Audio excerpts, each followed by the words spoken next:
First thing, I'm going to start a bit of astrophysics, which is a sort of hobby of mine. So M87 is a galaxy pretty much on the edge of our known universe, about 55 billion light years from Earth. And some scientists led by Katie Bowman from the Event Horizon Telescope, they did something interesting a couple of years ago where they managed to create an image.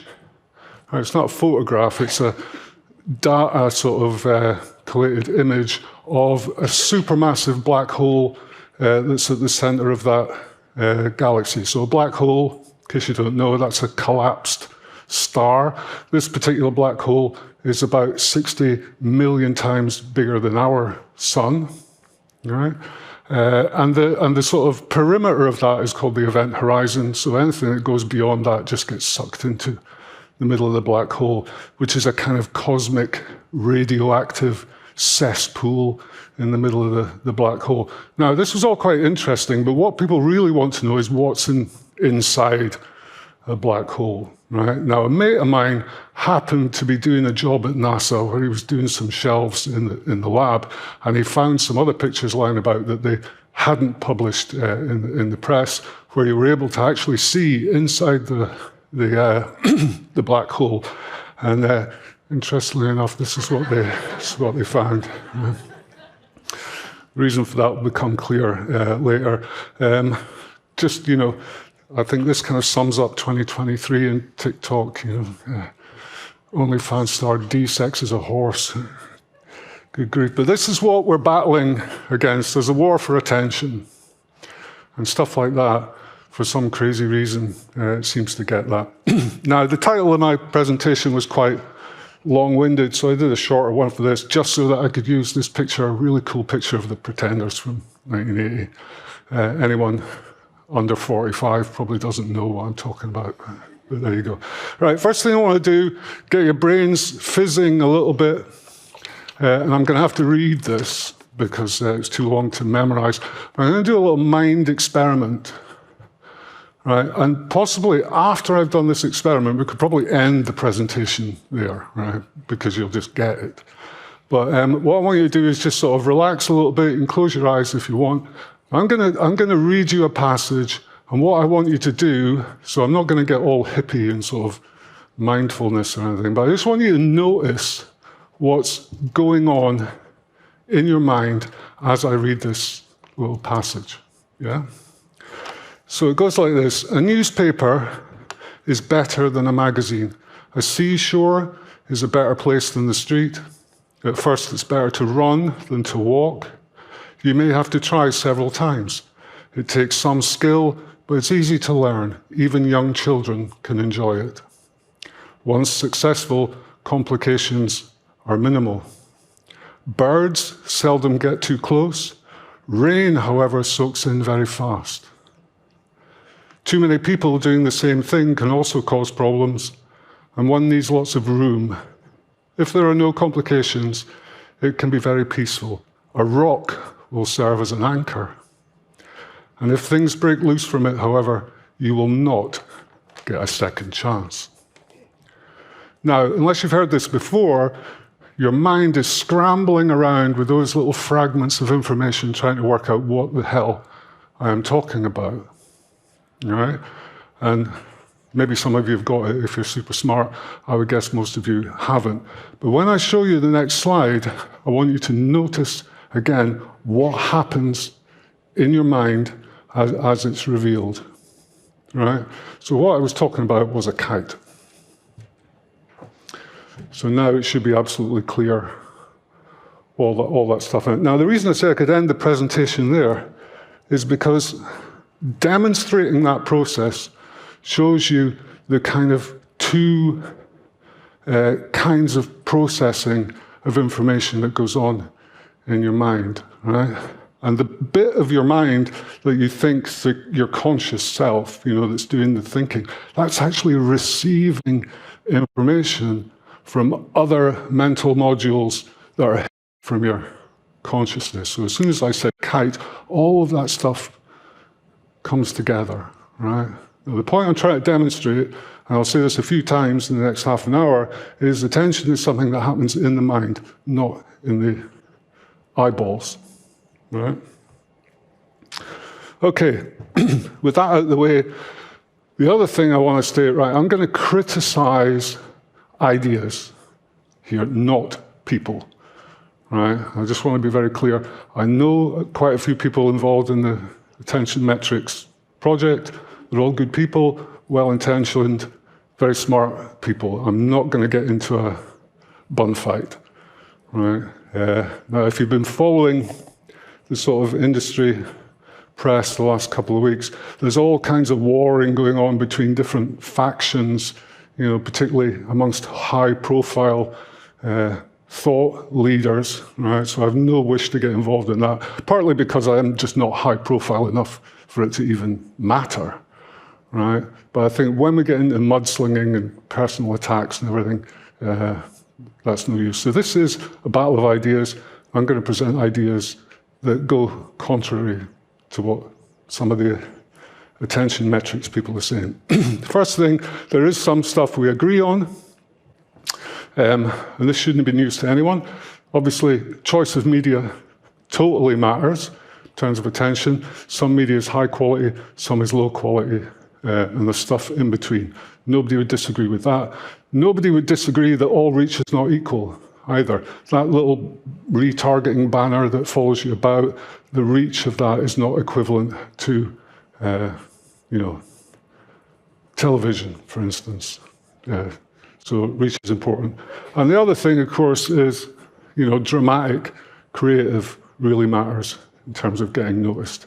If something is boring, doesn't matter how big or, present it is, it's not going to get noticed. So that's the stuff we agree on. They call it the triple opportunity of attention. So far, so good. But the other thing I'm going to argue is they follow that up with a bunch of arguments which I would call straw man arguments, right? So in case you don't know, in philosophy, they talk about straw man as being when you take someone's argument, exaggerate certain aspects of it, and then attack them rather than the real argument. So here's some straw man statements, right? So traditional media currencies. Oh, sorry, I'm reading the wrong. For those who don't know, I've got a thing here and it shows you what's coming next. I just read what's coming next. Data may be the new oil, but attention is the scarcer resource. Now that kind of sounds impressive, right? What does that actually mean, right? Attention is a scarce resource. So what, are we all sort of walking about like zombies, not paying attention to anything and then zoning in on things, right? So it's not true. It's an impressive sounding thing, but, incorrect. Now, impressions, reach, opportunity to see, right? The value of those metrics is not the same across different channels and platforms, but who even thinks that they are, right? No one, I think, would argue that the value of those metrics is the same across platforms. And then this one, which I think is particularly silly, is current industry planning systems consider all impressions equal, right? Now, I spent a number of years in media agencies, and I would say I never met one semi-competent media planner who thought that. So if there's any media people here too, hopefully you don't think that either, right? But the cracker for me came from this Dentsu report in 2019, right? Where, and so they say the hypothesis was an ad must be seen to be effective.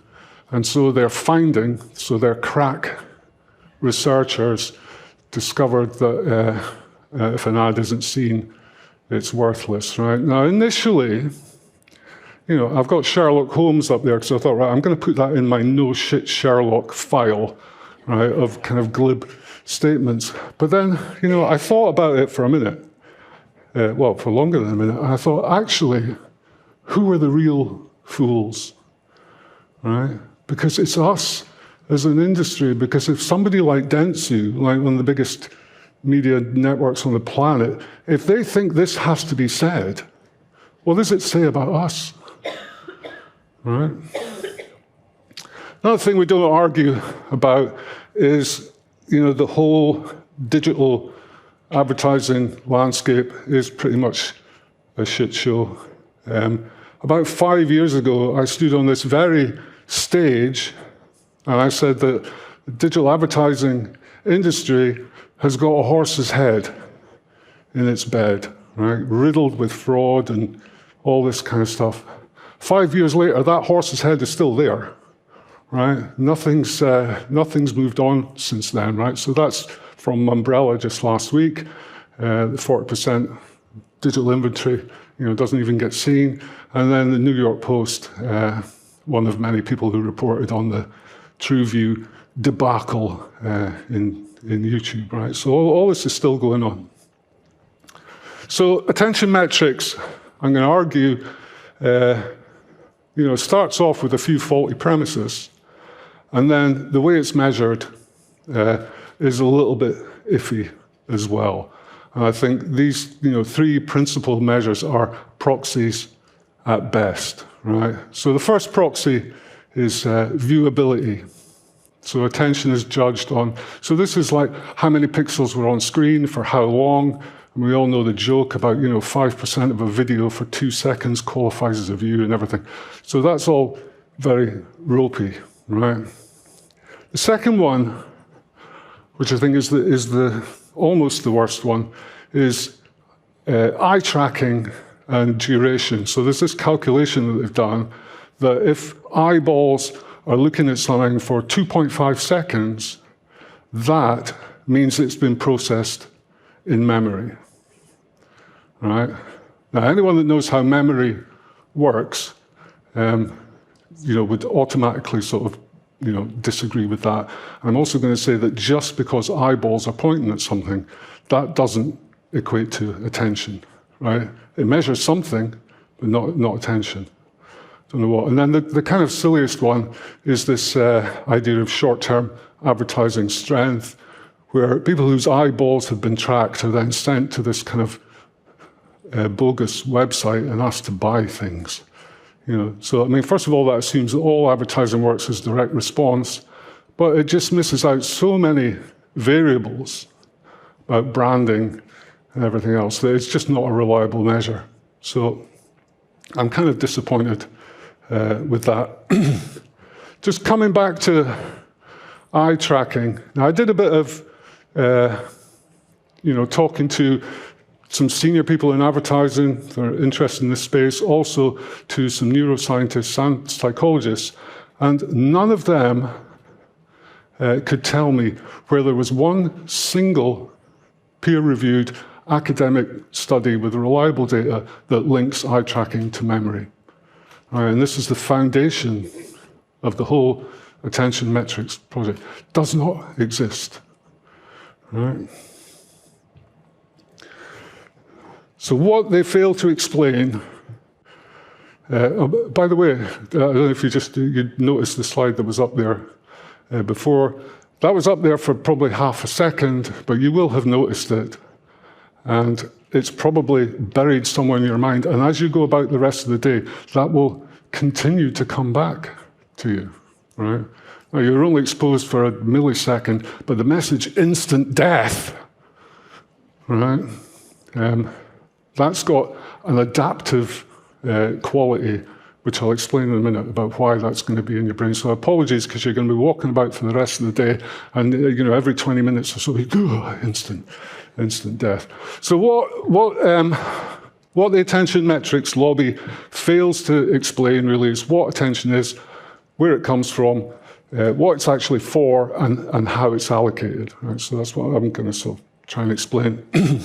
The reason that we're able to apply attention in the first place is to avoid what's called the Buridan's ass paradox. So this was a little philosophy sort of thing from the 19th century. So imagine you've got a donkey standing in between a hungry donkey standing between two identical bales of hay. If it was perfectly rational, it would starve to death because it would never be able to choose, right? And so evolution has programmed in attentional mechanisms to allow us to make choices, right? So again, it's nothing to do with eyeballs or looking, right? Now, to explain that, I need to talk a little bit about how the mind works. The best metaphor for the mind, I think, is a smartphone.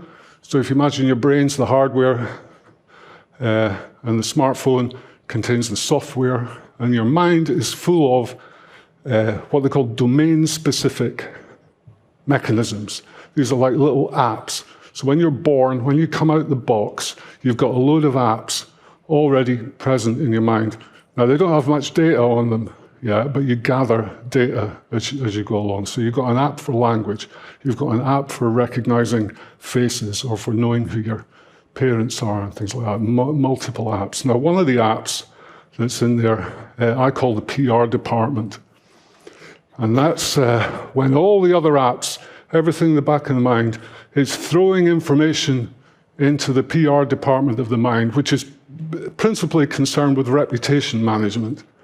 And then it decides to endorse or reject those thoughts, right? So the conscious mind doesn't think thoughts. Mental modules think thoughts, and then they transmit them to the PR department, right? And quite often, anyone who works in PR, you'll understand this, the PR department has no inkling of the reason why the messages they're being given to communicate have to be communicated. They just have to communicate them. So what is attention? Many, many things. I think there's three principal things that attention is for. Obviously, object perception, right? So we don't walk into trees and things like that when you're going about. It can be deployed volitionally. Did I say that right? Or on purpose. You know, you've lost your car keys, so you have to go looking for them, or you come to a conference and you decide to deliberately listen to the person that's talking. When I lose my car keys, by the way, I've trained my mind to know where they are, which is in the fridge. I don't know why, but they just go in there. But the biggest thing about attention is using the sort of emotional system in the brain is continually monitoring the environment, right, for things that are going to be important from an adaptive point of view, things that serve or can, impact upon evolutionary goals that you have as an organism.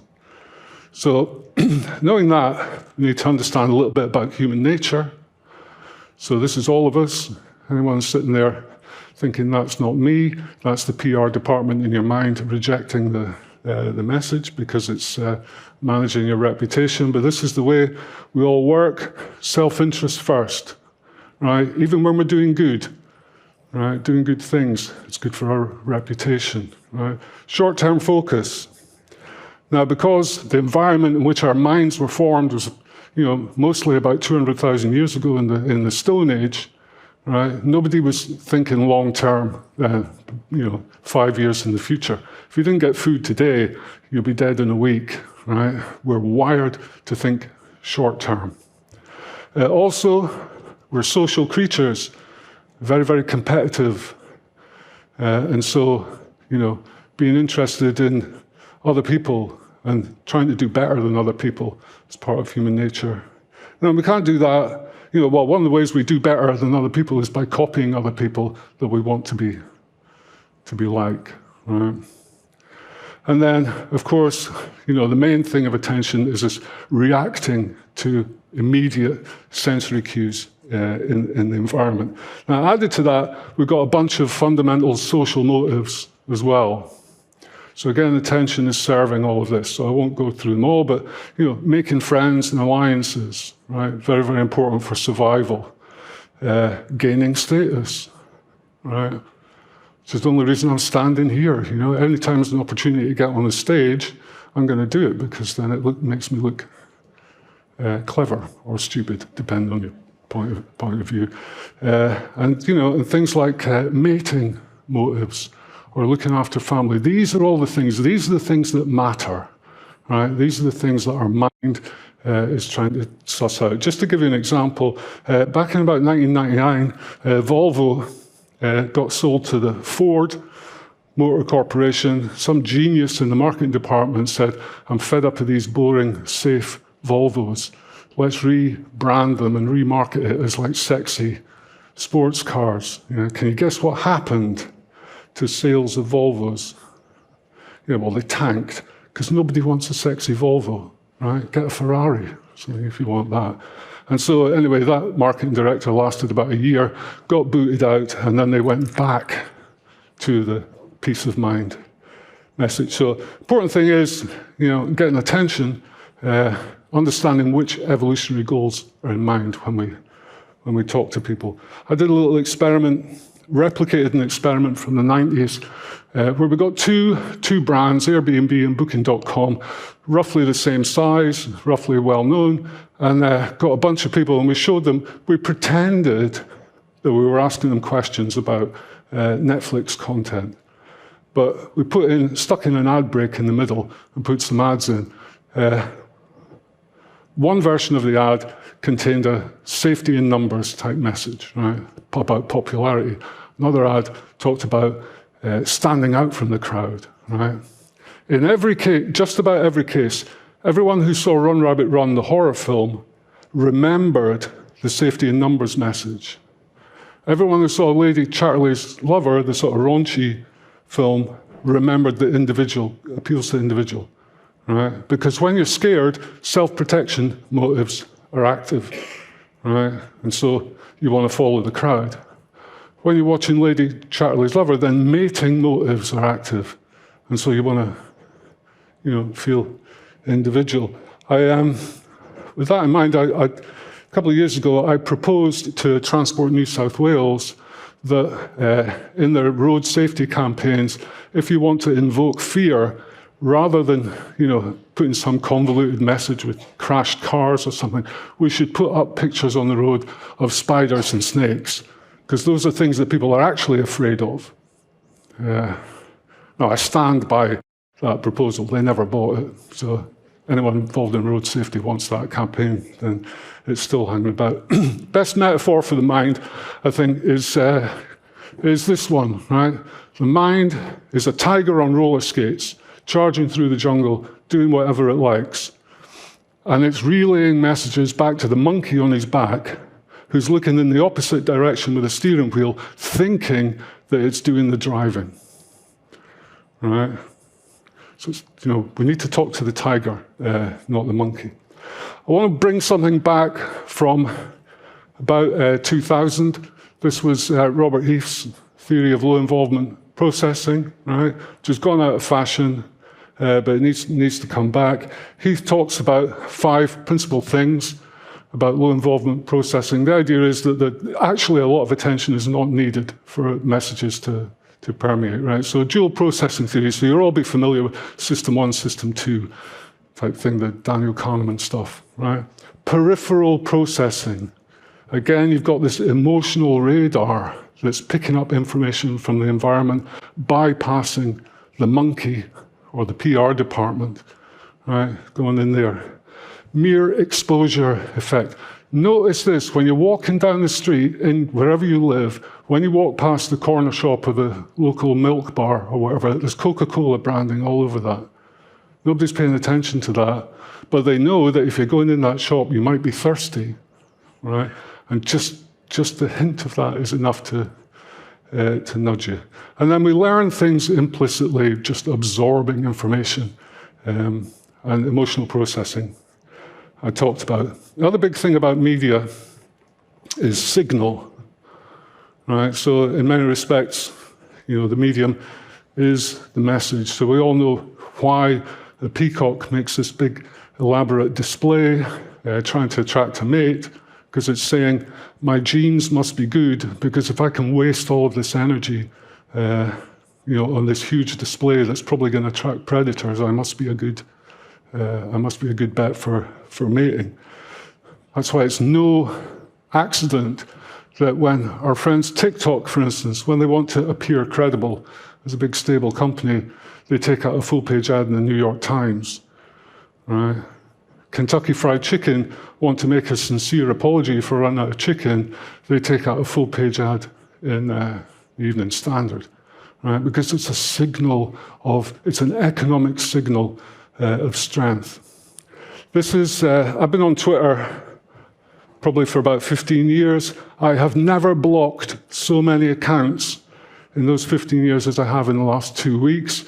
This is just a sample of them. These are all low-quality scam advertisers in Twitter. So, you know, any of your media people, you know, you seriously do not want to have your clients advertising in Twitter at the moment because you get guilt by association. There's so much low-quality crap in there, right? Last sort of main point is the media equation. So this was two scientists called Clifford Nass and Byron Reeves at Stanford come up with this in the 1990s. And what they worked out is, you know, because of this modular mind, right, we actually don't have mechanisms in the mind, because it was formed so long ago, to understand the difference between media and real life.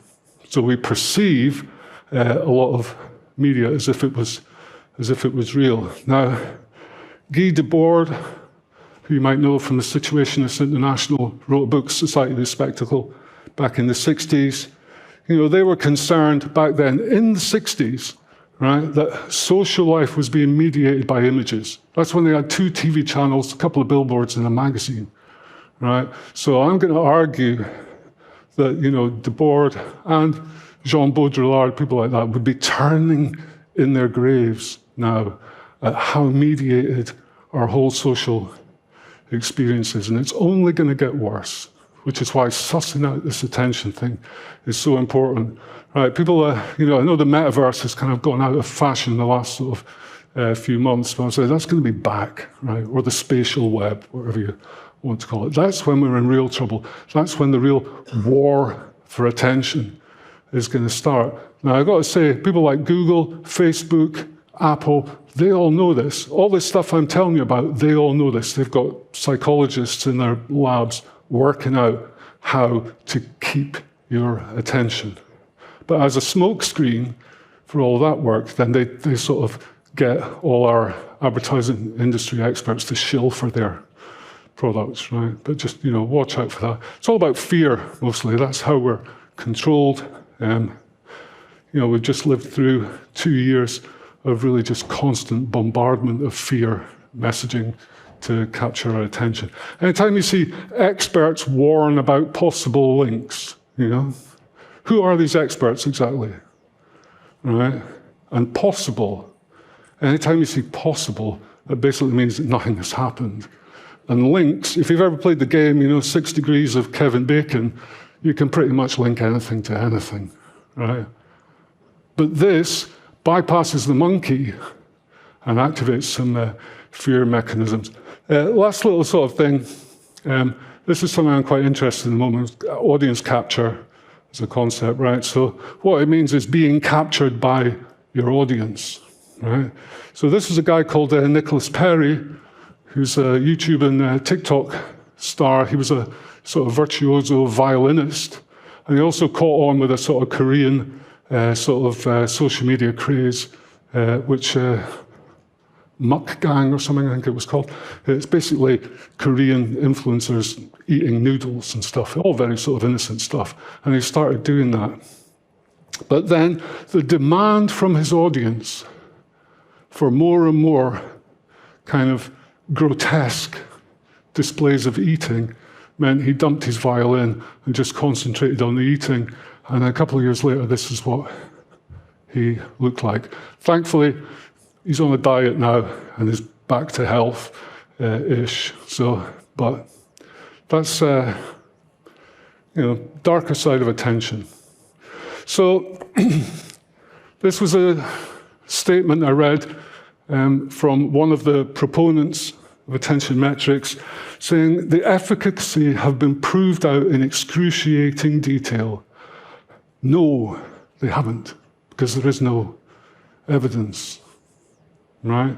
They're proving something else and pretending it's the same thing. So they still fail to address what's attention, where does it come from, what's it for, and how it's allocated. Hopefully I've given you a brief sort of overview of that today. We've got 4 takeaways. It happens in the mind, right? Consider ultimate causes, not just proximate. Most of processing is pretty peripheral anyway. And if this, as I say, it's not a takedown, right? I want to build on this. If this is going to be useful, we need to get much more sophisticated in the way we think about attention. Good news is, so first of all, thanks for your attention, and I'm here to help in exchange for money. Thank you very much.